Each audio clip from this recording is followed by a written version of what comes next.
നിങ്ങളുടെ സ്വപ്നങ്ങളിൽ നിങ്ങൾക്ക് വിശ്വാസമുണ്ടോ? വിശ്വാസമുണ്ട് എന്നുണ്ടെങ്കിൽ തീർച്ചയായിട്ടും ആ ഒരു സ്വപ്നം നിങ്ങൾക്കുള്ളതാണ്. ഹാജറ ബീവി സഫ മറ മലകൾക്കിടയിലൂടെ ഓടിയത് 7 തവണയാണ്. 7ാം തവണ ഓടിയപ്പോഴാണ് സംസം എന്ന് പറയുന്ന ആ ഒരു ഉറവ അവർക്ക് ലഭിച്ചത്. 1 തവണ ഓടി, 2 തവണ ഓടി, 3 തവണ ഓടി, അങ്ങനെ 7ാം തവണ ഓടിയപ്പോഴാണ് അവർക്ക് സംസം എന്ന് പറയുന്ന ഉറവ അവർക്ക് ലഭിച്ചത്.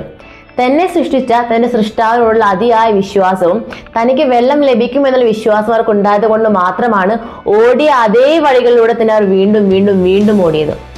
അതുകൊണ്ട് മാത്രമാണ് അവർക്ക് ഒരു സംസം എന്ന് പറഞ്ഞ ഉറവ അവർക്ക് പൊട്ടിപ്പുറപ്പെട്ടത്.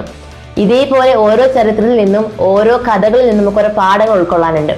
ഇതേപോലെ നമ്മൾ നമ്മുടെ സ്വപ്നത്തിലേക്ക് ഓടിക്കഴിഞ്ഞാൽ 1 തവണ ഓടി, 2 തവണ ഓടി, 3 തവണ ഓടി, 4 തവണ ഓടി, 6 തവണ ഓടി നമ്മൾ ക്ഷീണിച്ച് അവിടെ അവശയായി ഇരുന്നിട്ടുണ്ട് എന്നുണ്ടെങ്കിൽ 7ാം തവണ ഓടിക്കഴിഞ്ഞാൽ നമുക്ക് കിട്ടാവുന്ന ഒരു സംസം എന്ന് പറയുന്ന ഉറവയാണ് നമ്മൾ നഷ്ടപ്പെടുത്തിയിട്ടുള്ളത്.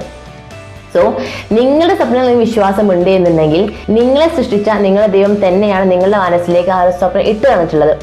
അതിനുള്ള ക്വാളിറ്റിയും എബിലിറ്റിയും നിങ്ങൾക്കുള്ളത് കൊണ്ട് മാത്രമാണ് നിങ്ങളുടെ മനസ്സിലേക്ക് ആ ഒരു സ്വപ്നം എത്തിയിട്ടുള്ളത്. സോ അതിൽ അടിയുറച്ച് വിശ്വസിച്ചുകൊണ്ട് അതിലേക്ക് ഓടുകയാണ് നിങ്ങൾ വേണ്ടത്. ഓടിക്കഴിഞ്ഞാൽ തീർച്ചയായിട്ടും ആ സ്വപ്നം നിങ്ങൾക്ക് ലഭിക്കുക തന്നെ ചെയ്യും. പക്ഷെ വിശ്വാസം വേണമെന്ന് മാത്രം. So B faith in your dreams. Thank you.